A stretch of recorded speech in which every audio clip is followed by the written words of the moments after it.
Muchas gracias a los organizadores. Importante, vemos de que todos aquellos sectores, digamos, que no son considerados de primera necesidad, o también aquellos sectores que implican la posibilidad de contagio, la aglomeración de gente, son los más afectados. Por ejemplo, el caso del turismo, el caso de las aerolíneas, todo lo que tiene que ver con viajes.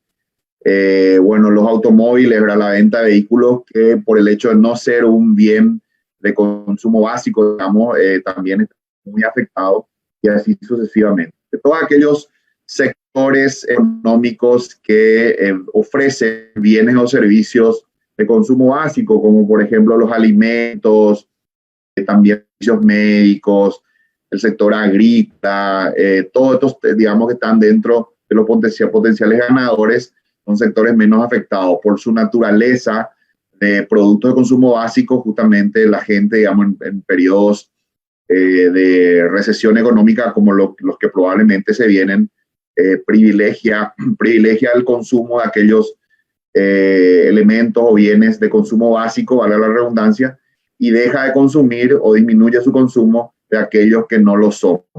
Esta es en el gráfico a la izquierda pueden ver lo que sería una clasificación, ¿verdad?, de sectores ganadores y perdedores de acuerdo a esa característica de consumo básico o no.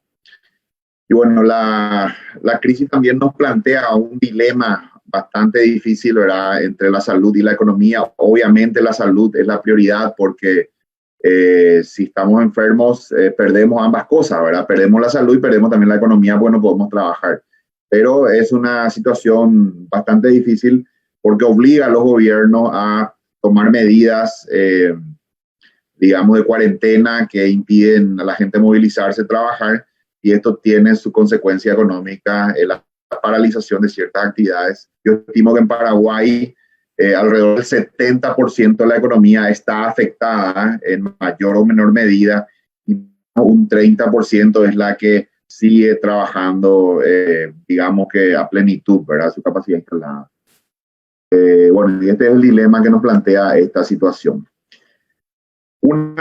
Quería hacer un comentario, ¿verdad?, acerca de lo que fue desde inicios de la década del 90 hasta hace unos 2 años, el paradigma que organizó la economía mundial fue el libre comercio. En cierta manera, la idea instalada en el mundo era de que tenía que haber libre comercio, los países tenían que comerciar libremente entre sí, y eso fue, digamos, esa idea predominante fue la que organizó la economía mundial desde los 90 para acá.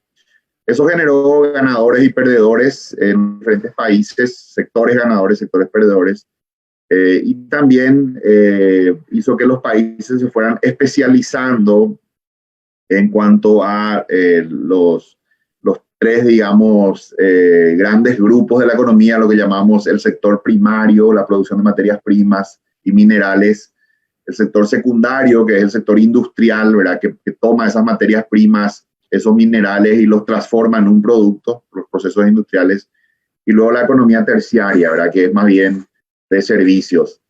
En cierta manera, Estados Unidos se convirtió en el líder mundial en este proceso de ordenamiento económico sobre la idea de libre comercio. Estados Unidos se convirtió en el líder mundial en innovación, digamos, las principales patentes salían de Estados Unidos. Los sectores ganadores de su economía fueron el sector tecnológico, todo lo que es el clúster de Silicon Valley, como Google, Microsoft, etcétera, que hoy lideran ese sector tecnológico en el mundo. También el sector de laboratorios farmacéuticos, todo ese núcleo de empresas cercano a la ciudad de Boston. También las universidades norteamericanas fueron un sector ganador. Hollywood también fue un sector ganador. Y el sector perdedor en Estados Unidos fue la industria, todo el sector industrial, ¿verdad?, principalmente ubicado en la zona media, las ciudades como Detroit, porque básicamente la industria dejó de ser competitiva en Estados Unidos. China empezó a desarrollar costos mucho más competitivos, entonces lo que se produjo fue una mudanza de gran parte de la industria de Estados Unidos a China. China se convirtió en cierta manera en la gran fábrica del mundo, acaparando ese sector secundario, ¿no?, de la industria. Y Sudamérica quedó en el sector primario, se especializó en ese periodo en la producción de materias primas agrícolas, en el caso nuestro y en el caso de Perú y Chile, materias primas minerales que alimentaban principalmente el crecimiento chino, ¿verdad? Europa, por su lado, quedó un poco descolocada en este proceso porque no se ubicó, digamos, como líder en el sector de tecnología o en el sector de innovación, tampoco es competitiva en industria y tampoco es competitiva en producción de materias primas, ¿verdad? De hecho, un mercado protegido de la Unión Europea, uno de los mercados más protegidos del mundo. En ese proceso de apertura de mercados, que en cierta manera fue paralelo a la globalización, se firmaron muchos tratados de libre comercio en la región. Chile fue el país que más acuerdos de libre comercio firmó. Ahí pueden ver en el lado derecho de la filmina. De hecho, Chile es el país con mayor cantidad de acuerdos de libre comercio en el mundo. Hoy día tiene acceso a el equivalente al 85% de la economía mundial, a países que representan el 85% de la economía mundial. Estados Unidos fue el gran campeón, digamos, el promotor del libre comercio desde Clinton, como decía, a inicios de los 90, hasta Obama. Fue el país que impulsó el libre comercio, tratando de abrir mercados, tratando de impulsar tratados de libre comercio. Pero esa idea de un mundo integrado, de un mundo de libre comercio, fue cuestionada últimamente en la última elección en Estados Unidos, la elección presidencial. Viene un candidato que cuestiona el libre comercio, levanta una bandera que fue muy agradable para el sector perdedor de este proceso, que fue el sector industrial, ¿verdad? Mucha gente que había perdido su empleo en esas fábricas.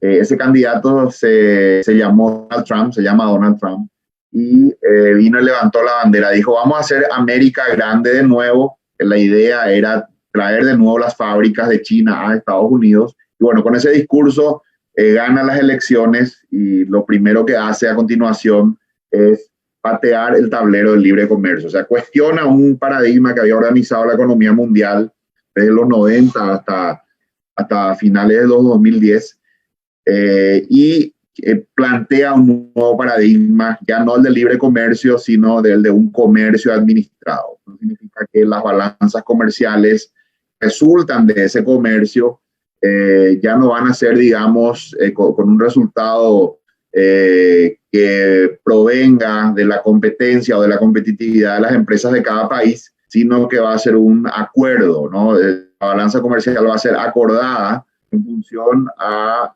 en cierta manera sería, yo te vendo lo que vos me compras, yo te compro lo que yo te compro, Estados Unidos le diría a China, yo te compro en la medida en que vos también me compras mis productos. Importaciones a cambio de exportaciones para tener una balanza equilibrada. Como ustedes sabrán, Estados Unidos en todo ese tiempo tuvo un déficit comercial con respecto a China. China le debía más a Estados Unidos de lo que Estados Unidos a China. Pero bien, hay que decir que una parte importante del flujo de inversión en China era Estados Unidos. Uno de los mayores inversores en China fue Estados Unidos. O sea, muchas de esas exportaciones chinas a Estados Unidos eran también provenientes de empresas donde participaba capital norteamericano. Pero bueno, esa es la situación, ¿verdad? El libre comercio está cuestionado hoy en el mundo. Trump plantea una agenda más bien proteccionista. Como decía, apenas ganó las elecciones, lo primero que hizo fue cuestionar el NAFTA, el Tratado de Libre Comercio de Norteamérica, renegoció con México primero, luego con Canadá, a continuación impuso aranceles al acero, el aluminio chino, y luego vino 2 rondas de sanciones adicionales, donde impuso aranceles a productos chinos para, digamos, encarecer la importación de China y de esa manera obligar a China a negociar un acuerdo para generar, como decía, ese comercio administrado. China al inicio impone también sanciones comerciales a Estados Unidos, responde a la medida, se genera una guerra comercial Y bueno, en cierta manera estamos todavía en ese capítulo. Hubo recientemente un principio de acuerdo que si se cumple, bueno, llevaría, ¿verdad?, a ese comercio administrado que plantea Donald Trump. Por otro lado, el Brexit, que fue la decisión que toma el Reino Unido de retirarse de la Unión Europea, es también una señal, ¿verdad?, un movimiento en contra del proceso de integración del libre comercio, en este caso dentro de la Unión Europea. Con esto lo que quiero un poco dejar instalado es que el libre comercio, esa idea, ¿verdad?, que organizó la economía mundial en los últimos años, hoy día está cuestionada. O sea que probablemente ahí surge una pregunta: ¿hacia dónde va el mundo? ¿Cuál va a ser el nuevo orden mundial? Y probablemente va a ser un mundo organizado alrededor de otra idea, como decía, más proteccionista, con menos integración entre países y más o basado en un comercio administrado. Esto significa menos oportunidades para nosotros, ¿verdad? Porque para poder vender habrá que comprar, ¿verdad? Más que hacer de que el comercio global sea un comercio organizado en función de la eficiencia con la que cada país produce sus productos y los ofrece en el mundo. Más bien este planteo que hace Donald Trump, presidente de la mayor economía del mundo, Estados Unidos, plantea que no sea en función a eso, ¿verdad?, a la competitividad de cada país, sino en base a los acuerdos que se puedan hacer. En cierta manera, y para cerrar ya esta parte, vamos, creo yo, hacia un mundo más proteccionista. Esta tendencia que ya se estaba dando, porque todo esto que mencioné se estaba dando ya antes del COVID, antes del coronavirus.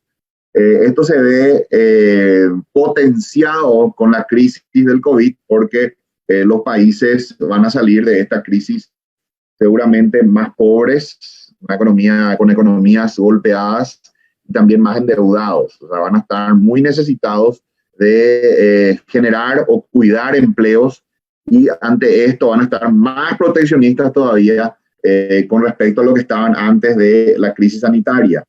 En el caso de Paraguay, por ejemplo, surgen interrogantes con respecto al tema de maquila. Ustedes saben que nosotros tenemos un sector de maquila importante que funciona en el Alto Paraná, principalmente Ciudad del Este, y que genera ya hoy 600 millones de dólares en exportaciones anuales. Ha generado 17.000 empleos hasta ahora. Y bueno, la interrogante es si eso, dada la situación, si ese sector va a seguir creciendo, si Brasil va a seguir permitiendo que parte de la producción industrial se haga en Paraguay, o más bien ocurrir lo contrario, ¿no? De que Brasil diga: no queremos que los empleos vayan a Paraguay, queremos que los empleos se queden en Brasil, y que ante este tipo de razonamiento se vuelvan, digamos, proteccionistas, en línea con lo que estaría ocurriendo en el resto del mundo, en muchos países, y que de esa manera ya sea no permitan el crecimiento del sector maquilador en Paraguay y esa integración a la cadena industrial de Paraguay con Brasil, o más bien inclusive busquen que eso disminuya. Esa es una interrogante que surge, que viene a empeorar la situación. Ustedes saben que Ciudad del Este, todo el comercio fronterizo en general está bastante golpeado, está muy afectado por dos razones. Por un lado, por la propia cuarentena, ¿verdad?, que impone el gobierno paraguayo, pero más allá de eso, porque ahora se va a ir relajando esa cuarentena con el plan de cuarentena inteligente que ha presentado el gobierno. Decía, más allá de eso, tampoco se pueden abrir las fronteras por la crisis sanitaria muy grande que está viviendo Brasil, en cierta manera, porque su gobierno no consideró, ¿verdad?, el presidente Bolsonaro, necesario implementar medidas de aislamiento social. Más bien fue en el sentido contrario, y eso hace que hoy Brasil sea ya uno de los países más afectados. Están en quinto lugar, la quinta economía con mayor afectación de coronavirus en el mundo, y todo apunta a que va a ser probablemente la primera economía la que tiene más casos, justamente debido a esa actitud asumida por el presidente en este caso. Contraria, por cierto, a la que han adoptado los gobernadores, que fueron más prudentes y sí han tomado medidas para resguardar a la población. Entonces, dado ese problema sanitario grande en Brasil, que representa para nosotros un peligro ante el eventual ingreso de brasileños a nuestro territorio y que puedan traer la enfermedad, entonces, más allá de nuestra cuarentena, seguramente no se van a poder abrir las fronteras, por lo menos para el comercio, y eso va a hacer de que esas ciudades fronterizas que ustedes saben viven del comercio se enfrenten a una situación muy complicada. Bueno, otra tendencia que ya se venía dando en el mundo y que se ve acelerada, potenciada por esta crisis sanitaria, es, digamos, el aumento del comercio en línea y a la vez el correlato de eso es una disminución del comercio tradicional, del comercio, digamos, físico, donde uno visita un local. Una tendencia que estamos viendo en Estados Unidos es el cierre de centros comerciales, acá le llamamos shoppings, ¿verdad? Se están cerrando semanalmente, esto ya ocurría antes del COVID, se estaban cerrando centros comerciales en Estados Unidos y últimamente, en las últimas semanas, hemos visto la bancarrota, la quiebra ya de empresas muy importantes, muy tradicionales, como JCPenney, Radio Shack, Macy's, Sears, ¿verdad? Entre otras, más de 100 tiendas, marcas reconocidas que muchos dicen Amazon está, digamos, quebrando a todas estas empresas indirectamente, ¿no? Amazon está teniendo en plena crisis un éxito sin precedentes, el volumen de ventas ha crecido muchísimo, el valor de sus acciones, porque básicamente la gente cada vez menos va a los centros comerciales y compra a través de medios electrónicos, en este caso Amazon, uno de los, digamos, medios o sitios a través de los cuales se puede comprar más importantes en el mundo. Esa es una tendencia que creo que hay que mirar también. Como dije, ya se venía dando, pero se ve potenciada por esta situación. La gente no puede salir, entonces compra en línea. De hecho, me decía un comentario acá local, me decía un amigo gerente de una empresa nacional, ¿verdad? Yo le pregunté cómo van ustedes con el tema del coronavirus, han caído las ventas. Y no, vos sabés que no, al contrario, estamos vendiendo más. Hemos rediseñado la estrategia, preparando flyers, por un lado, para envío a través de redes sociales, de WhatsApp, etcétera, folletos también, folletos con fotos muy lindas de sus productos. Y como la gente está en su casa, me decía, la gente está en su casa, no sale, entonces mira su WhatsApp y estamos vendiendo bien, colocando los productos a través principalmente de WhatsApp y entregando después por delivery. Entonces, nada más me gustó conocer eso, ¿no? Cómo las empresas están haciendo el esfuerzo, el intento, ¿verdad?, de reinventarse, de buscar desarrollar nuevos canales, en este caso canales de venta a través de WhatsApp. Me decía este amigo, la gente no lee el correo electrónico, es poco efectivo enviar folletos o flyers por correo electrónico, por mail. Lo que sí lee la gente es el WhatsApp, la gente está en el WhatsApp. Ellos entendieron esto y bueno, están desarrollando su estrategia de esta manera y les está yendo muy bien. Bueno, Paraguay es una economía que es vulnerable a esta situación, por un lado porque hay un sector importante de la población que es pobre o de ingresos bajos, como vamos a ver en la siguiente filmina. Acá quiero presentarles los valores que considera o que toma la Dirección General de Estadística y Censo para definir lo que es pobreza medida por ingresos. En el caso de pobreza extrema hablamos de 8.858 guaraníes por día. Ese es el ingreso con el cual vive una persona que está en situación de pobreza extrema. Eso serían más o menos 243.608 guaraníes por mes. Y en el caso de pobreza es 23.321 guaraníes por día, como dije, para el caso de pobreza. Veamos un poco los números. Hoy día, de acuerdo a estadísticas que publica Estadísticas y Censos, 23,5% de la población paraguaya en el 2019 estaba en situación de pobreza. En el gráfico que ven es en la línea amarilla, la del medio. En el año 2002 era el 57,7%. Sin duda que Paraguay ha tenido avances significativos en los últimos 18 años, reducción de pobreza. Bajamos de casi 60% a 23%. Pero lastimosamente con esta crisis yo creo que vamos a retroceder nuevamente en estos números. Yo estimo que un porcentaje importante de la población, más de la mitad, va a caer nuevamente en una situación de vulnerabilidad por la pérdida de empleos. Ahora se están perdiendo muchos empleos. Eso hace que la gente deje de tener ingresos y con eso, bueno, como dije, puede caer nuevamente en esa situación de vulnerabilidad. Pobreza extrema en el año 2002 era el 16% y el último número publicado 4%.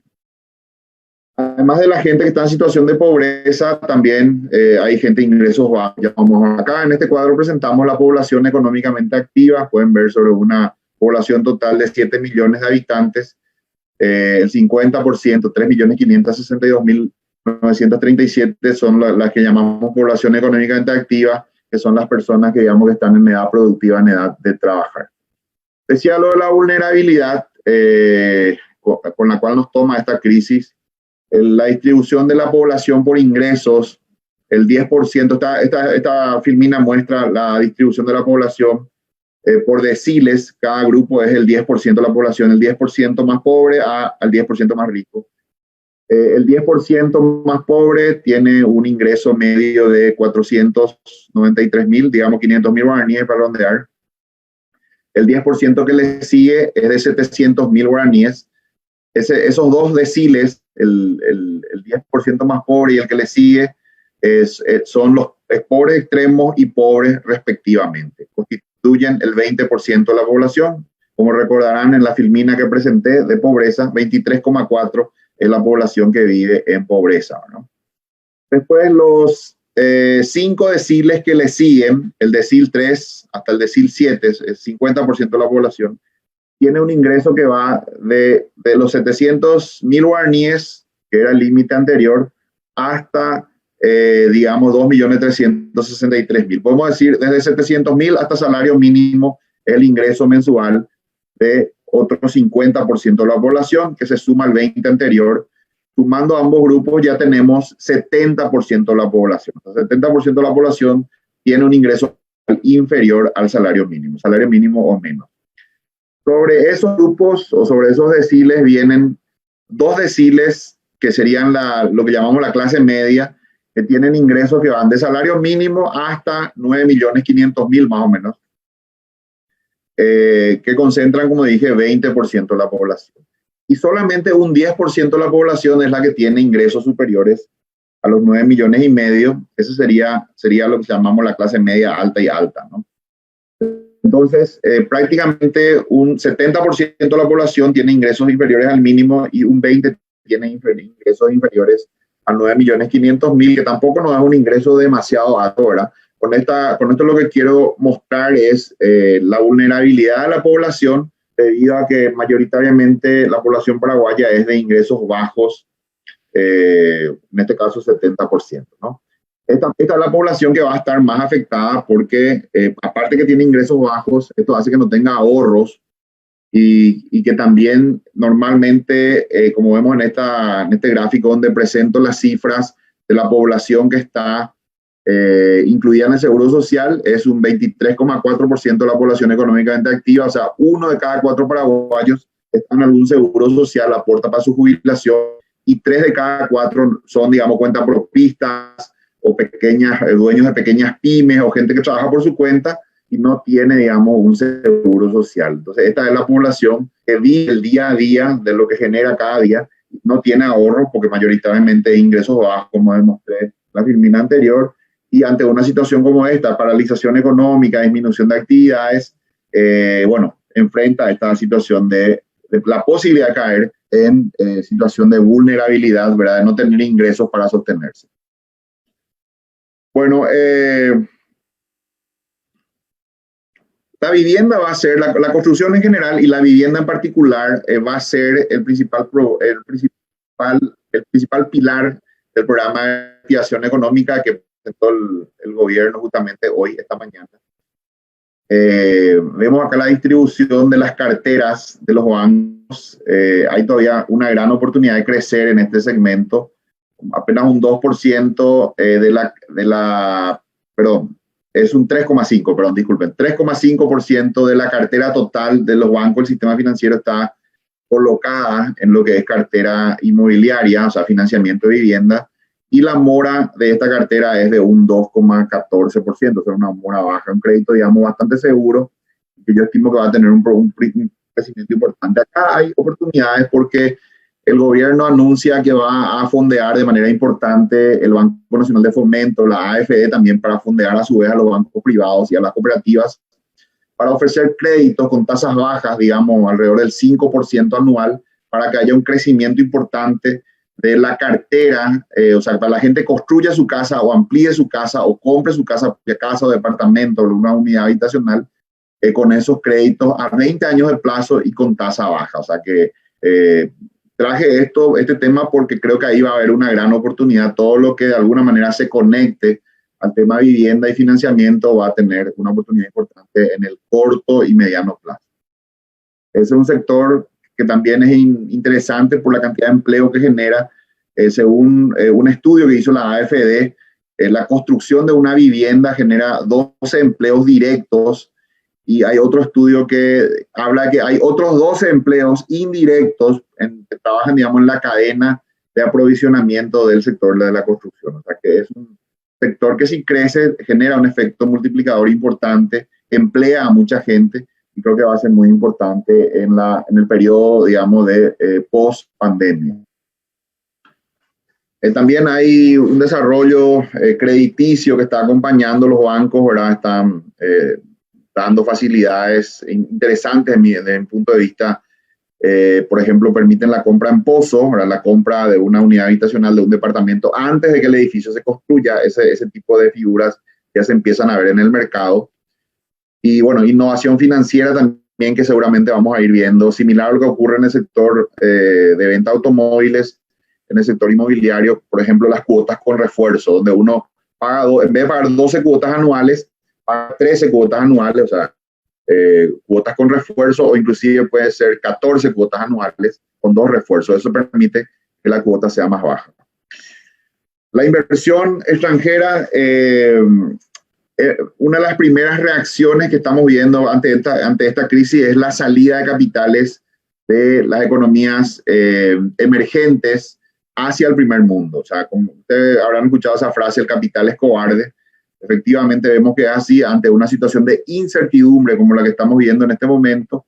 Grandes volúmenes de capital que estaban invertidos en esos países, tanto en el sector financiero como también en la economía real, empiezan a retirarse de las economías emergentes y a regresar a países del primer mundo, ¿verdad? Por una cuestión de prudencia, ven como más seguro en este momento, como un lugar más seguro de refugio a los países del primer mundo, y se da este fenómeno. Esto significa que ante este contexto vamos a tener una economía desacelerada, un mundo menos abierto, más proteccionista, y también menos disponibilidad de capitales. O sea, van a venir menos inversiones y probablemente el crédito también va a estar más difícil, más caro, con tasas de interés más altas, por lo menos en el corto y quizá mediano plazo, los próximos 24 meses.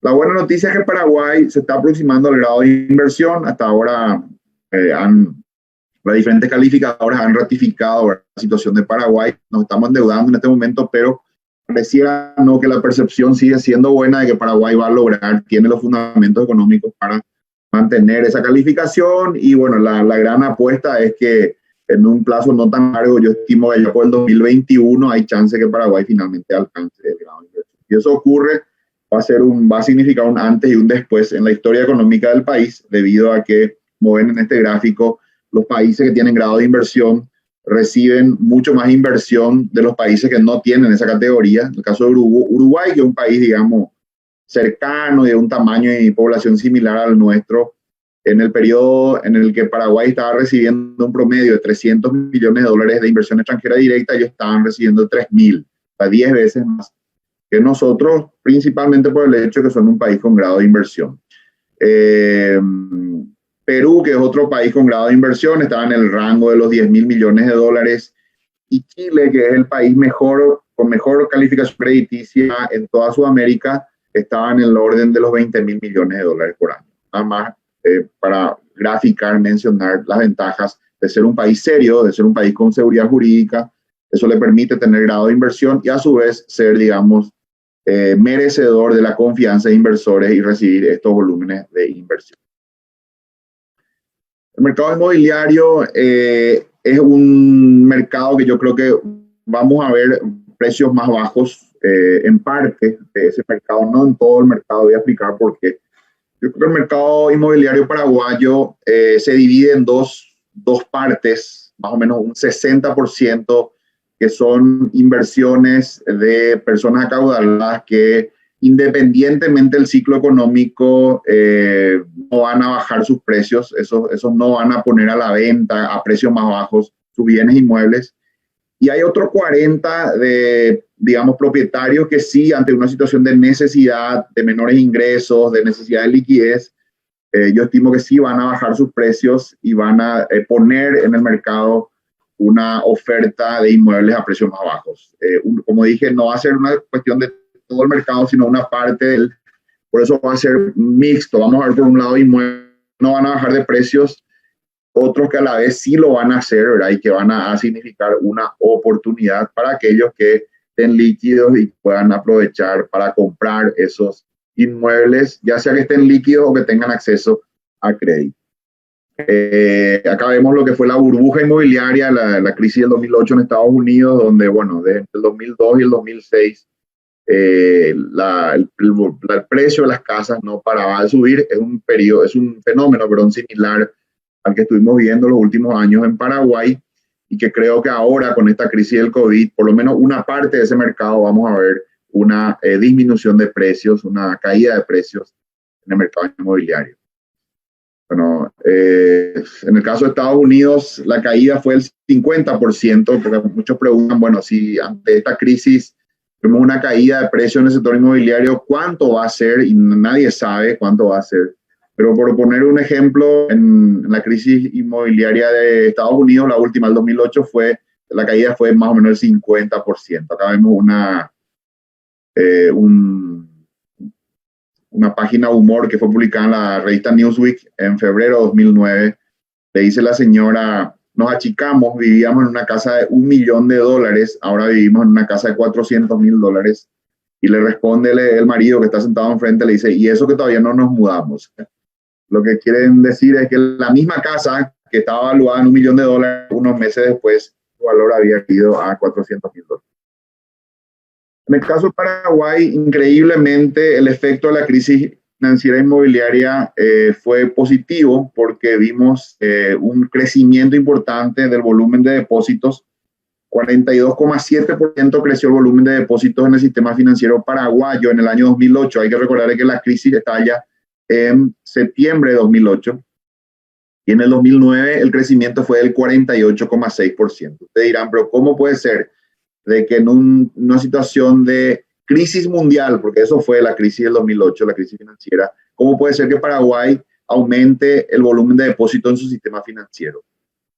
Y lo que se cree que ocurrió es que muchos paraguayos que tenían su plata afuera vieron como bancos de primera línea caían en el primer mundo, y entonces vieron como inseguro ese mercado y prefirieron traer su plata a Paraguay. Una parte de esos dineros que estaban afuera vinieron a Paraguay, y eso fue lo que generó esos crecimientos, ¿verdad?, en el año 2008 y 2009. Entonces, la pregunta nuevamente ahora con esta crisis del COVID es qué va a pasar, ¿verdad? Si es que vamos a tener en el sistema financiero una disminución, por ejemplo, de los depósitos, de gente que se asusta y saca su plata afuera, o más bien el efecto contrario, ¿verdad? Hay gente que trae su plata afuera porque ve a Paraguay como un lugar más seguro. En el caso de la última crisis del 2008, el efecto fue positivo. La inversión en tierra ha sido un buen negocio en los últimos 18 años. Acá vemos estadísticas de precios de tierra, estadísticas de un estudio que hicimos en la consultora. Tanto en el Chaco como en la región oriental, el aumento promedio anual en dólares del precio de la tierra fue de 20% en el Chaco, y de un valor similar, 20 también, en la región oriental. En el caso de Asunción, terrenos en barrios residenciales, digamos, importantes de Asunción, el aumento promedio anual fue del 17%. Nosotros creemos que esta tendencia de aumento de precios va a seguir en la próxima década. Creemos que el aumento promedio va a ser el 10% anual, por ahí va a andar. Y esto debido a todavía la diferencia que hay en precios de la tierra entre Paraguay y los países vecinos, Brasil, Uruguay y Argentina. Si uno compara tanto tierra rural como también urbana, en ciudades importantes o en las capitales de estos países, a pesar de la suba que hubo en Paraguay, todavía los precios actuales son más bajos que sus pares en los países vecinos. Esto nos permite pensar de que va a haber, si hay una oportunidad de arbitraje, alguien la va a ver y va a hacer ese arbitraje, o sea, vender tierras, por ejemplo, a $10.000 la hectárea en Uruguay y comprar tierras a $1.000 la hectárea en Paraguay. Ese tipo de fenómeno se va a seguir dando y eso va a impulsar un aumento del precio de la tierra, va a seguir siendo un activo, digamos, en el cual valdría la pena invertir, un activo rentable, la tierra en Paraguay. Y eso va a generar oportunidades en el sector inmobiliario. Bueno, hablemos un poco de reinventarnos. Esta crisis yo creo que plantea un desafío y yo tampoco tengo la solución, pero quería compartir con ustedes algunas reflexiones más bien. El proceso de adopción de tecnología, ¿verdad? Vimos en Paraguay, por ejemplo, Moov, después vino Uber, y eso generó una pelea con los taxistas, con el sector, digamos, tradicional que brindaba ese servicio. Pareciera que ahora se apagó ese conflicto y pueden coexistir. Seguramente muchos de los que están viendo esta presentación son jóvenes. Los jóvenes son normalmente muy, digamos, adoptan la tecnología muy fácilmente. Seguramente varios de ustedes son usuarios de Uber y de Moov. Decía, el proceso de adopción de tecnología, de cambio en la economía a partir de la adopción de tecnología, un proceso que ya se venía dando, pero con esto del COVID se acelera muchísimo. O sea, esto obliga a empresas a mirar la tecnología como una nueva posibilidad, como un nuevo canal, como una nueva herramienta necesaria, casi diría obligatoria, si uno quiere sobrevivir a esta crisis. Y bueno, estamos viendo mucho desarrollo tecnológico, adopción más bien de tecnología, uso de herramientas, venta por internet, venta por WhatsApp, entrega con delivery. Yo creo que esa va a ser la gran tendencia en los próximos años. Y el que no le presta atención a esto, creo que con el serio riesgo de quedarse obsoleto. Veíamos el caso de Amazon en Estados Unidos, como está, digamos, rápidamente reemplazando a la venta tradicional, está haciendo que muchas empresas, lastimosamente, empresas, ¿verdad?, de lo que sería el rubro tradicional de venta física, están quebrando, están cerrando, y Amazon está batiendo récords de ventas cada vez más altos. En nuestro país también vemos, a mí me pareció interesante, una explosión de venta en línea, por lo menos de esfuerzo, ¿verdad?, de pymes, de ponerse de ubicarse en redes sociales, de salir, ¿verdad? Si no estaban, de tener presencia en internet, en redes sociales, hacer sus ofertas por medios electrónicos. Me parece muy interesante este proceso. Yo creo que todos lo estamos en el ámbito económico. Yo, en caso particular, me toca desempeñarme como asesor de empresas. Que todas nuestras empresas estamos mirando, estamos implementando rápidamente tecnología para poder con eso enfrentar la situación y pasar al frente, ¿no? Así que ese era un primer mensaje que quería dejarles en este capítulo de reinvención. Hay que pensar en lo que son las tecnologías. Si mi negocio todavía no incorporaba tecnología, tengo que hacerlo. Ese es claramente el camino. Es un camino que ya venía acelerándose, ¿verdad? Pero con esta pandemia, como dije, prácticamente se vuelve una necesidad, una obligación. Revisión de los modelos de negocio. Si ese canal de venta por internet no estaba desarrollado, hay que desarrollarlo. Si es que no lo tenía, bueno, que sea un nuevo canal de venta. Y pensar un poco también en la belleza de las imágenes. No, me pareció apropiado poner esa frase. Yo he visto que las empresas que lo hacen bien invierten en la exhibición de sus productos en línea. Las fotos tienen que ser lindas. La foto, digamos, el ser humano compra a través de los ojos, entonces la foto tiene que ser no cualquier foto, hay que invertir en eso, de tal manera que las fotos sean muy buenas, y créanme que eso ayuda muchísimo a conquistar al consumidor y hacer de que tome la decisión de compra de nuestro producto. El impacto de la crisis en los diferentes sectores de la economía va a ser variado, algunos muy afectados, como el sector de todo lo que es turismo y hospitalidad, ¿verdad? Hotelería, restaurantes, centros de eventos, etcétera. Todo el sector también de deportes, todo lo que implica la aglomeración de personas, de muchas personas. Centros comerciales también estarían en esa categoría, ¿no?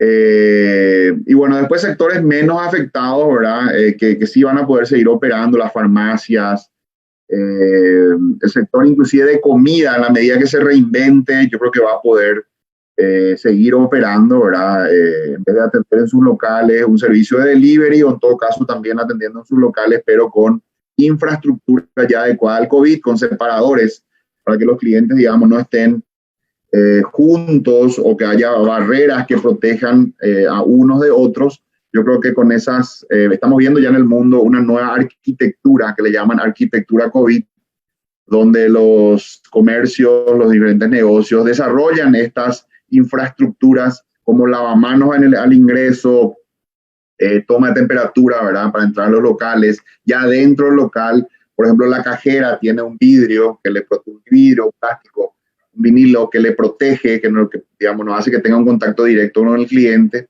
Las peluquerías mismas también están desarrollando unas divisorias para que la clienta que se sienta en un lugar esté como una especie de box, ¿verdad? Ese tipo de desarrollo estamos viendo, creo que esa es la gran tendencia que se viene en la arquitectura de COVID. Y bueno, aquellos comercios que sean capaces de implementar más rápidamente esto van a poder seguir operando y hasta inclusive diría con éxito, porque los clientes que vean que este comercio se preocupa por sus clientes, hizo las inversiones a favor de ellos para protegerlos, van a tener más éxito que aquellos comercios que no lo hagan. Creo que en esta crisis vamos a tener que ser muy creativos. Esta parte final de la presentación apunta un poco a eso, ¿verdad? A invitarlos a entender lo que está pasando y a dar rienda suelta a su creatividad para de esa manera, ya sea adaptar los negocios a lo que es esta nueva realidad o incluso crear nuevas empresas. Ustedes, hay que recordar que las empresas surgen como respuesta a una necesidad. Aquella persona que sea buena viendo las necesidades que hay en el mercado va a poder desarrollar buenas empresas, porque las empresas básicamente satisfacen necesidades. Busqué así algunos ejemplos muy llamativos en el mundo para compartir hoy con ustedes. Acá, este primero es una empresa que se llama Maridos de Alquiler. Es una empresa de Costa Rica. Es muy llamativo el nombre, ¿no? Para empezarlo, ya el marketing es genial porque cualquiera que vea nomás ya le llama la atención y seguramente va a querer saber qué es lo que es esto de Maridos de Alquiler. En realidad es una empresa que brinda servicios de mantenimiento principalmente para casas y también empresas, ¿verdad? Si vos necesitas un plomero, necesitas un electricista, necesitas a alguien que, no sé, se te cayó el revoque de tu pared y necesitas que venga un albañil y que te arregle. Necesitas o hay una pérdida, digamos, de agua o necesitas alguien que venga y te coloque la garrafa de gas, todos los limpieza de patio, etc. Todos los servicios que necesita una casa lo brinda Maridos de Alquiler, una empresa, como dije, de Costa Rica. Lo pueden buscar después en internet, tiene su sitio web, ahí está. Fue la creación de un joven, ¿verdad?, que muy innovador, que vio que en el mercado se necesitaba eso, que era un poco complicado y también poco seguro estar contratando un plomero, no sé. Yo, ¿cómo sé de dónde viene ese plomero? ¿Cómo sé si es seguro que ingresa a mi casa? Si hay alguna falla con el servicio que brindó, ¿a dónde le voy a reclamar? Ese tipo de preocupaciones que tiene el usuario. Entonces, creó esta empresa, que es una empresa conocida, que tiene su local, que ofrece factura legal. Vos llamás a este teléfono, van con su camioneta debidamente identificada con el logo, el personal va uniformado y te brinda, ¿no?, el servicio que necesitas en tu casa o en tu empresa. Hoy día es una empresa que tiene muchísimo éxito en Costa Rica y tal es el éxito que se ha expandido ya también a países vecinos. Otro sector también de Costa Rica, un país en el cual viví unos cuantos años y por eso lo conozco, tienen ellos un sector de exportación de plantas exóticas, ¿verdad?, como helechos, plantas de jardín. Son el helecho, por ejemplo, es el helecho que crece en los bosques, similar a lo que nosotros tenemos también al borde de los arroyos. Ellos han tomado eso, lo reproducen en viveros y exportan al mundo. Yo creo que este concepto de exportación de nicho es un concepto que tiene todo el sentido para un país como Paraguay, una economía pequeña, un país pequeño, que quizás no va a lograr ser un gran exportador o uno de los más grandes del mundo en casi ningún producto por el tamaño que tiene, pero yo creo que tiene grandes oportunidades en exportación de nicho. O sea, buscar un producto que el mundo quiera y como nosotros somos tan pequeños, con que un pequeño porcentaje del mundo te compre ese producto, para nosotros puede significar muchísimo, ¿verdad? Siempre menciono el caso de Brasil, ¿verdad? Que Paraguay es más o menos el 1,5% de la economía de Brasil.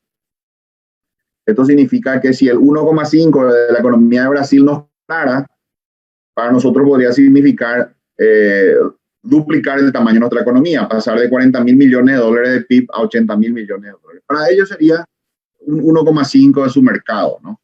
Entonces, dentro de este concepto de innovación, de reinventarse, yo creo que hay que pensar en esta exportación de nicho, ¿verdad? Una diferencia que yo noto entre una economía de Paraguay y la de Costa Rica, una economía que tiene una población con un nivel educativo promedio más alto, es que las pymes que ellos crean son pymes que ya nacen con ese perfil exportador. Ellos no miran solamente Paraguay, perdón, no miran solamente su país, sino que miran el mundo, ¿verdad? Ven la posibilidad, aunque sea una pequeña empresa, ya le ponen página web, esa página web ya tiene algún mecanismo que permite vender. Recientemente me enteré de una excelente, digamos, herramienta para emprendedores. Hay una empresa llamada PagoPar, que es parte del grupo de Gendila, que es un sitio web, sería como un Amazon, pero paraguayo. Esta empresa permite crear una tienda en línea dentro del sitio web de Gendila, y con PagoPar, que es una pasarela de pagos, permite que eso ya te instalan en tu tienda virtual.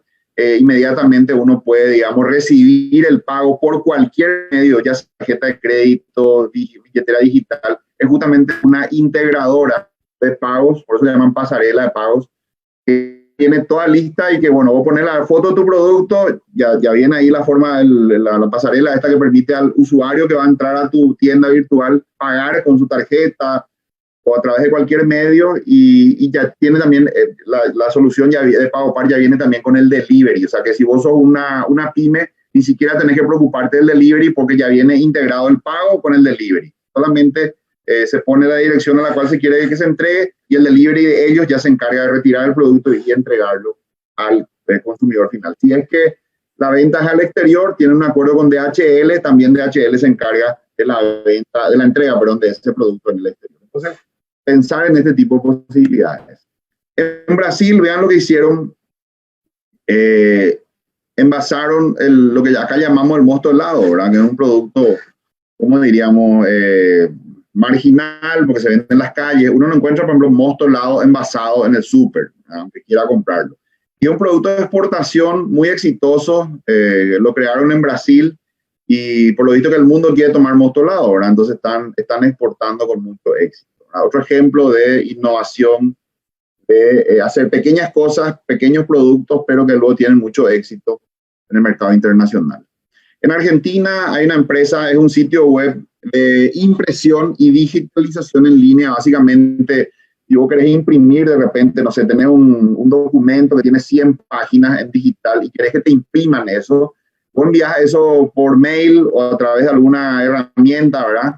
Y ellos se encargan de la impresión, pues te entregan a través de un delivery en tu casa. No tenés que ni siquiera preocuparte de irte. Es una empresa que no tiene un local físico, no es una fotocopiadora, digamos, tradicional, sino que es una empresa en Internet que brinda estos servicios de impresión, por un lado, y también de digitalización. Si es que tenés documentos que querés digitalizar, les contactás, ellos retiran con su delivery de tu casa los documentos, los convierten a formato digital y después te envían, ¿verdad? A través de un medio digital, ya todo digitalizado, te devuelven tus originales por delivery.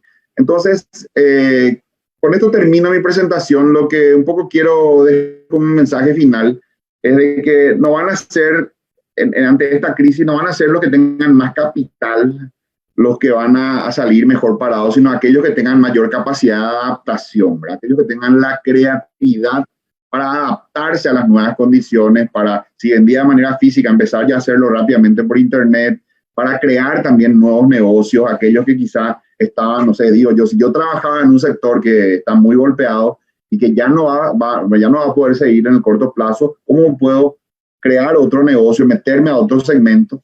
A otro segmento de la economía y operar? O sea, que como decía Darwin, ¿verdad? Con su teoría de la evolución de las especies, no son aquellas especies más grandes las que tienen más éxito, sino aquellas que tienen mayor capacidad de adaptación. Entonces la pregunta es, ¿vos de qué lado estás? Muchas gracias. Ahora vamos a abrir un diálogo, preguntas y respuestas. Pueden hacer sus preguntas y con mucho gusto vamos a ir comentando. Antes que nada, muchísimas gracias de vuelta por la exponencia. Como ya sabrás, hay una cantidad infinita de preguntas que está haciendo la audiencia que nos está observando a través del Instagram. Bueno, y algunas para ir realizando las preguntas. Una de las primeras que nos estuvieron consultando es referente a hasta qué porcentaje sería recomendable bajar la tasa de préstamos públicos para las pymes. Mira, la respuesta sería todo lo posible, todo lo que se pueda, y eso de todo lo que puede tiene que ver a su vez con el costo de esos recursos. O sea, el banco lo que hace es una intermediación financiera, toma recursos ya sea del público, ya sea, digamos, ahorros de la gente o también préstamos. Los bancos también reciben préstamos de, a su vez, otros bancos del exterior o hacen emisiones de bonos. De esa manera se financian y luego le prestan al público. Yo creo que la tasa piso en Paraguay está más o menos en un 7%. O sea, si uno considera el costo de fondeo, estoy hablando de tasa en guaraníes, si uno considera el costo de fondeo, los gastos operativos también de la propia entidad, yo creo que más o menos a un 7% es la tasa a la cual pueden salir las entidades financieras, especialmente la banca pública, que es la que tiene más chance, ¿verdad?, en una situación como esta, de actuar como un canalizador de una política pública, que en este caso es el programa de ayuda a las pymes, a las personas, a las empresas. Dado la falta de apetito que tienen los bancos privados, creo que es el momento en el cual la banca pública tiene que, como nunca, cumplir su rol de ser el brazo financiero ejecutor de la política pública, en este caso de financiamiento ante esta situación. Pero por ahí andaría, 7% más o menos. Genial. Bueno, también lo que nos están consultando es referente a si la Argentina estaría buscando esa estrategia de cierre de economía al salir de algunos acuerdos del Mercosur. Si eso le estaría conveniendo a ellos el salir del Mercosur para buscar una mejor estrategia. Mira, Argentina está, como ustedes sabrán, en una situación a punto ya de caer en default, tienen un déficit fiscal muy grande que no han logrado controlar y también una espiral inflacionaria, ¿no? Una inflación de entre 55 y 60% anual. Están financiando su déficit en este momento con emisión monetaria. Es gigantesca la emisión monetaria, ya llega a casi 60% de la base monetaria, la emisión acumulada desde que inició el actual gobierno del presidente Alberto Fernández. Como ustedes saben, ellos han solicitado apartarse de la negociación que está llevando adelante el Mercosur con la Unión Europea para la firma de un acuerdo de libre comercio. Yo creo que con esa,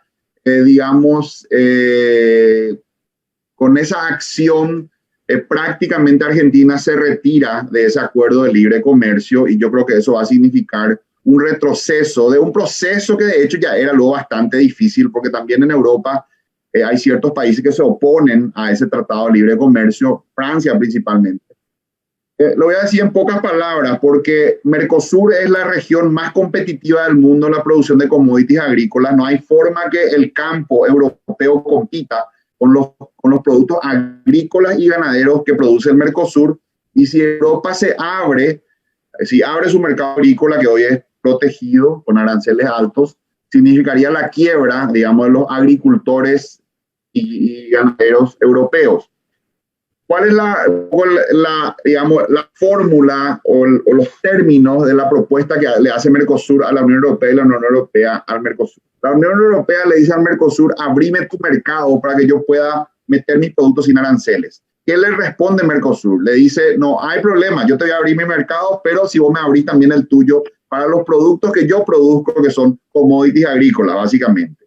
Y eso es lo que la Unión Europea no está dispuesta a aceptar. Hay mucha oposición al interior de la Unión Europea. Y ahora con la situación argentina, que para defender su escasa industria se retira prácticamente de la mesa, yo creo que ese proceso va camino a no avanzar. Y vamos a ver, como dije, esta señal de Argentina retirándose ya de la mesa de negociación representa un paso en ese camino que señalé de proteccionismo. Vamos a tener en los próximos meses y años un Brasil muy proteccionista, una Argentina muy proteccionista, en general todos los países, Estados Unidos también, van a estar muy proteccionistas porque van a proteger los empleos que tienen, o sea, las pocas industrias que tienen y que logren sobrevivir van a ser, digamos, de alta prioridad para ellos, básicamente para no perder empleos. Y Paraguay, teniendo en cuenta la decisión de sus países vecinos, ¿podría tomar la misma medida de ser proteccionista o prácticamente dependería nuevamente del sector internacional? Mira, nosotros somos una economía que tiene algo de industria, pero poco todavía. No somos, digamos, un país con un sector industrial importante, por decirlo de alguna manera, que defender. Entonces, un mundo proteccionista a nosotros nos perjudica más que el beneficio que nos pueda dar. Por el lado del contrabando, los procesos devaluatorios que están teniendo ahora Argentina, se habla ya de un dólar que estaría llegando a 120, se habla ya de eso, un dólar, relación peso-dólar a 120, y en el caso de Brasil ustedes vieron ya que el real está en 6, procesos devaluatorios importantes que hacen que los productos de las economías vecinas sean, digamos, más baratos, los términos de intercambio son favorables a ellos ahora, y eso a nosotros nos expone a una situación de contrabando desde las economías vecinas hacia Paraguay. Si es que nosotros no logramos controlar si es que se vuelve muy masivo, digamos, el contrabando desde Brasil y Argentina hacia Paraguay, eso tendría un efecto, por un lado, a la industria local, si los productos que compiten, ¿verdad? Habría menos venta de esos productos. Por ejemplo, un jabón en polvo. Y el jabón en polvo que se trae de Brasil o de Argentina resulta más barato por una cuestión cambiaria. El jabón en polvo que se produce acá, eso puede afectar, ¿verdad?, a las industrias locales, al sector importador formal y también al fisco, porque cuando hay contrabando hay menos ventas del sector formal y termina generando una afectación al fisco, recaudación de impuestos. Es una situación complicada, ese proteccionismo, como dije, va a ser más desfavorable, va a significar mayores daños que beneficios para nosotros. Paraguay ponerse en una posición proteccionista y no tiene tanto también que defender, como dije, porque su sector industrial no es tan importante. A Paraguay lo que le conviene es el libre comercio, porque Paraguay es un país que vive de la triangulación, por un lado, todo lo que es el sector comercio fronterizo y también de la exportación a otros mercados. Entonces, a nosotros, más bien, el escenario que nos conviene es un escenario de libre comercio. Paraguay, lo de por sí, es un país bastante libre, el libre comercio, pues sus fronteras son muy extensas y es casi imposible evitar el ingreso de productos cuando la situación es favorable para los productos extranjeros. Perfecto. Bueno, yo creo que una de las preguntas que está surgiendo mucho, no solamente a través de esta transmisión, sino que vemos en los medios de comunicación de que la gente se está preguntando cómo el país se va a recuperar con el cierre de sus fronteras, específicamente una de las ciudades que dependen netamente del comercio fronterizo, como es Ciudad del Este. Es así como uno de los usuarios, Jorge Rojas, manifiesta lo siguiente: en mi opinión, Paraguay debe dejar de depender del comercio de frontera, porque en varias ocasiones ya quedó demostrado lo perjudicial que resulta. Y su consulta en particular es: ¿cómo se puede lograr eso? ¿Es posible que Paraguay deje de depender del comercio fronterizo y Ciudad del Este pueda lograr reinventarse en otro tipo de comercio? Mira, el comercio fronterizo es vulnerable, por un lado, ¿cierto? Lo que dice, ¿cómo decía que se llama el que hizo la pregunta? Jorge Rojas. Jorge, es cierto lo que dice Jorge desde el punto de vista de que al tener una dependencia del comercio fronterizo en el formato actual, donde vienen los sacoleiros y compran, eso nos expone a una situación de vulnerabilidad ante, digamos, una caída de ese flujo de compradores, ya sea por el COVID o por otras razones, porque Brasil también está desarrollando ahora su formato de zona franca en frontera para hacer de que esos compradores compren en Brasil en vez de hacerlo en Paraguay, más o menos con las mismas condiciones. Pero a la vez, el comercio en sí fronterizo no es malo, el comercio de compras no es malo. Yo creo que hay oportunidades ahí si es que se reformatea, se le da un nuevo formato al comercio de compras en frontera.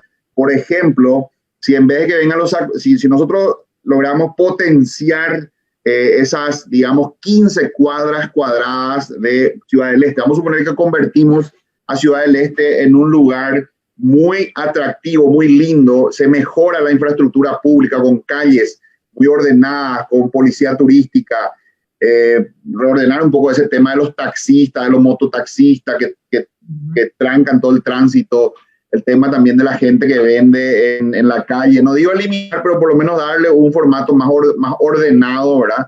Y convertir a Ciudad del Este en un gran centro de compras que compite no solamente por precios, sino por variedad, ¿verdad? Vos te vas a Ciudad del Este no solamente por los precios que ofrece, sino por la variedad. Hay una variedad de productos que no encontrás en otros lugares del mundo. Está considerado, de hecho, como uno de los grandes centros de compra del mundo. Si logramos que a partir de una mejora de toda la infraestructura vengan a Ciudad del Este aviones con compradores de diferentes partes de Sudamérica, convertir a Ciudad del Este realmente en el gran centro comercial, en el gran centro de compras, digamos en la Miami de Sudamérica, digo Miami por el tema de las compras, yo creo que ahí tiene chance, ¿verdad? Yo le agregaría a Ciudad del Este casinos, y de esto lo digo sin ningún complejo, ¿verdad? Porque como ustedes saben, en Brasil están prohibidos y a los brasileños les atrae mucho eso, bien manejado, un clúster que incluya una oferta, digamos, que incluya turismo de compra, pero a un nivel más alto del actual, con una ciudad ordenada, preciosa, linda, que donde la gente venga con vuelos, que la oferta que incluya, repito, turismo de compras, casinos y hoteles, 3, 4 grandes resorts, hoteles, eso, por ejemplo, sobre el lado de Itaipú, yo creo que puede ser una fórmula muy atractiva para reconvertir Ciudad del Este, ya no en ese comercio de frontera de sacoleiro, sino un comercio en serio.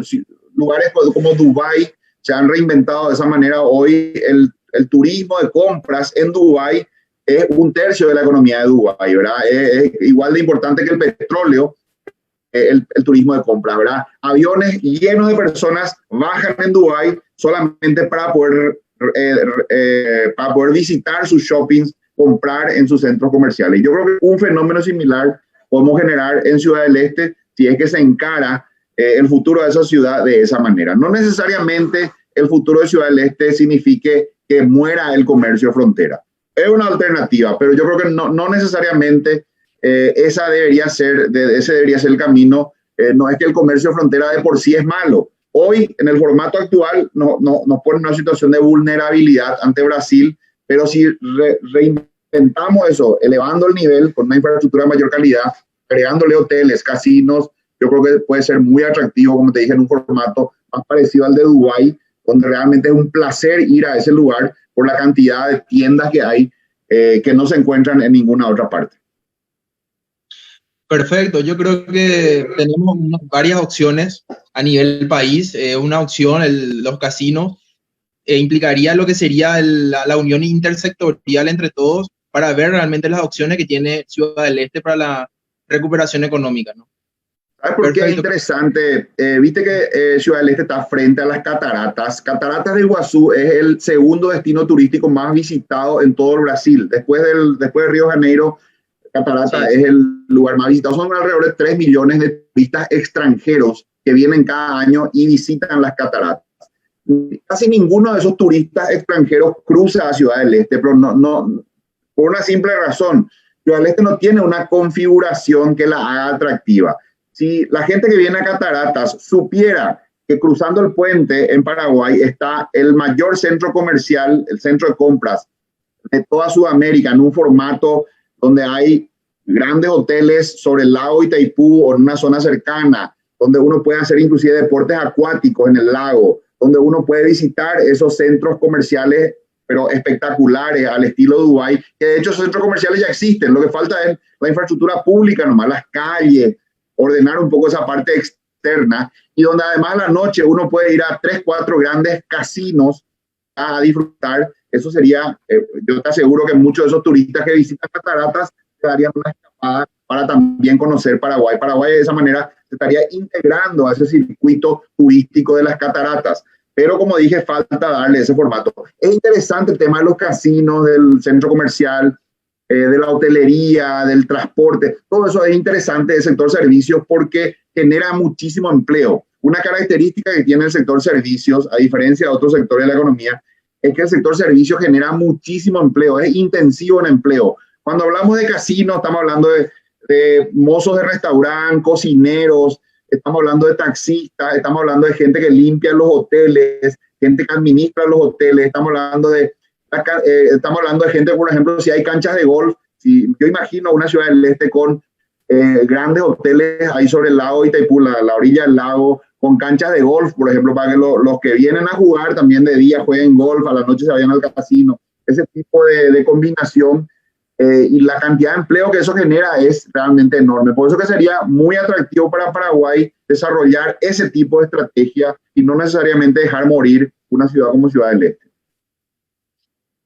Perfecto, yo creo que quedó bastante de ir aportando más, exclusivamente al entretenimiento en ese sector, ¿no? Y referente Exacto. también a la zona de las fronteras, específicamente de Ciudad del Este, tenemos también otra consulta que nos hacen, es sobre si el duty free, ¿qué impacto tendría en nuestra economía actual con su implementación en el Paraguay, ¿verdad? Bueno, y el duty free del lado brasilero le compite directamente a Ciudad del Este porque permite que un turista que viene a Brasil entre a ese duty free y compre un producto importado sin pagar los impuestos, digamos, que son propios en Brasil, sino que compre solamente pagando el costo del producto más un 4%, porque aplican un impuesto del 4%, un impuesto único. Y bueno, contra eso va a tener que competir Paraguay, ¿verdad? Pero en realidad Paraguay hoy no compite por ese turismo formal, el turista europeo que viene a Cataratas, porque casi ninguno cruza a Paraguay. Para darle un detalle nomás, por ejemplo, los norteamericanos, los ciudadanos de Estados Unidos que visitan Cataratas, para poder ingresar a Paraguay tienen que hacer un trámite de visa y tienen que pagar $100. Entonces, antes que facilitar el ingreso de turistas a Paraguay, nosotros dificultamos. Eso habría que eliminar ese tipo de, digamos, barrera económica al ingreso de turistas. Nosotros tendríamos que desarrollar una infraestructura muy buena en Ciudad del Este, invertir, por decir un número, 100, 200 millones de dólares en el centro de Ciudad del Este para que eso se parezca más a París, que es lo que es hoy, con calles impecables, con jardinería, policías urbanos, policía turística, encargada de proteger a los turistas, cuidar la belleza del lugar, ¿verdad? Ser bello, hacer una alianza público-privada también con los dueños de los locales para que también la fachada de todos los shopping, de todos los locales que hoy ya existen en Ciudad del Este, sea hermoseada, que cuando vos te vayas ahí a Ciudad del Este y recorras, te dé la impresión de que estás en Times Square en Nueva York, con las luces, que inclusive la atención sea a la noche, que haya un Ciudad del Este nocturno donde uno pueda ir a hacer shopping de noche, ese tipo de cosas, ¿verdad? Estoy seguro que si eso se reconvierte en algo lindo, en algo hermoso, va a tener mucho éxito y, como dije, complementarlo con casinos, complementarlo con hoteles, con canchas de golf y puede ser un centro de vacaciones y centro de compras el más importante de Sudamérica. En ese formato yo creo que Ciudad del Este tiene una enorme chance de no solamente superar esta crisis, sino inclusive de crecer, porque ya no atraería al simple sacoleiro que viene buscando precio nomás y no deja casi nada, sino que vendría el comprador genuino, el turista europeo, el turista norteamericano, inclusive el turista brasileño que quiere variedad, quiere marca y que vendría, digamos, a darse el deleite de comprar en Ciudad del Este. Hoy no están dadas las condiciones, así como están. Genial.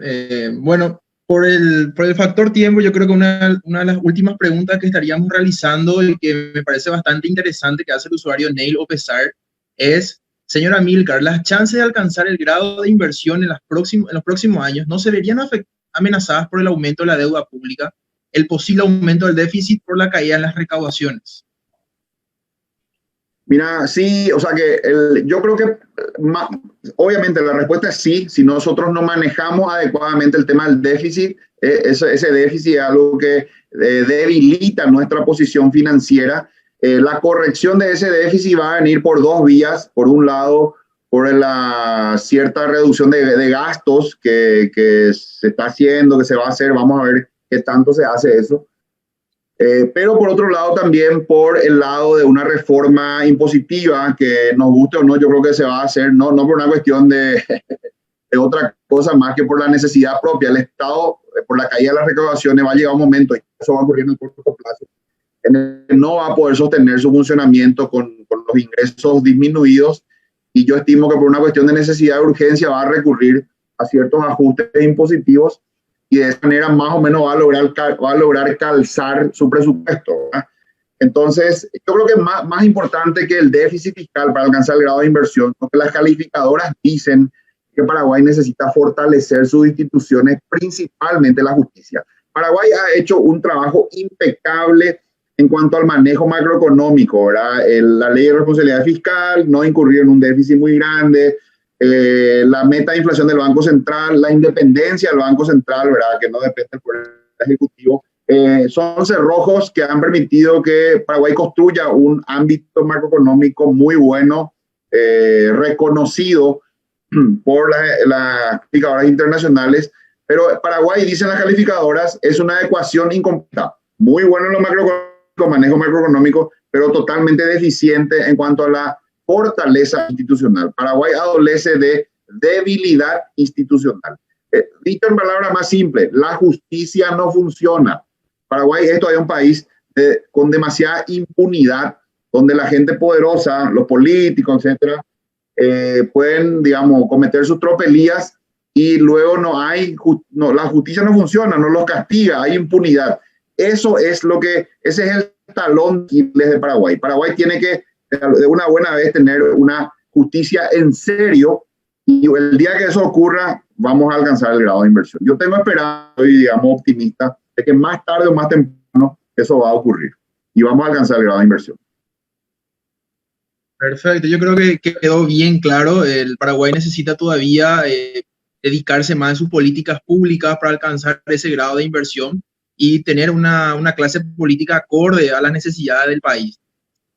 Bueno, yo creo que quedó bastante claro. Hay muchísimas preguntas ahí aún que consultar, pero si vamos a estar respondiendo todas las preguntas, yo creo que estamos aquí hasta las 10, hasta las 11 de la noche. Entonces, yo no sé si antes de despedir tendrías algunas palabras finales. Agradecer a los organizadores por la invitación. Ha sido un gusto para mí compartir con ustedes. Espero que les haya gustado, ¿no?, la presentación. Traje más preguntas que respuestas. Espero que a partir de esto se queden pensando. Pero me parece a mí que lo más importante ante esta situación es ponerse muy creativo. Más que nunca la inteligencia humana va a ser lo que nos va a sacar adelante, el poder entender el mercado, cuáles son las nuevas necesidades, la nueva forma de operar, el uso de la tecnología. Podemos ser, digamos, muy buenos transmisores, como correas de transmisión, ver las tecnologías que están disponibles y traerlas, usarlas en nuestro país, dar un salto cualitativo en ese sentido, crear también nuevas empresas, viendo estas necesidades que surgen, la nueva forma de operar. Yo lo veo como una gran oportunidad. Aquellos que sean capaces de entender esta nueva dinámica, esta nueva realidad, las nuevas necesidades que tiene el mercado, la forma como el mercado quiere ahora los bienes y servicios. Me decía, por ejemplo, un contador hace poco, yo tengo en mi estudio contable 5 empleados y ahora me cuenta él que esos 5 empleados están trabajando a uno de sus casas. Él hizo una pequeña inversión para ponerle un buen internet y los 5 empleados trabajan cada uno de sus casas. Me dice, con eso ya no pago alquiler, redujo una serie de gastos, al final está ganando más plata de lo que ganaba antes, con un esquema igual de productivo, pero con los empleados trabajando cada uno en sus casas cómodamente, ¿verdad? Sin que eso disminuya la productividad. En fin, entender esta nueva economía, entender el nuevo formato, ser capaz de sintonizar y crear con eso, ya sea servicios o productos que ya existen en un nuevo formato o nuevas empresas. Creo que los que sean capaces de eso van a salir muy bien de esta crisis. Más que nunca, usar el ingenio, usar la creatividad, eso que todos tenemos de manera innata, la creatividad, creo que va a ser el factor clave para superar esta situación. Y bueno, muchísimas gracias a todos. Un placer de mi parte.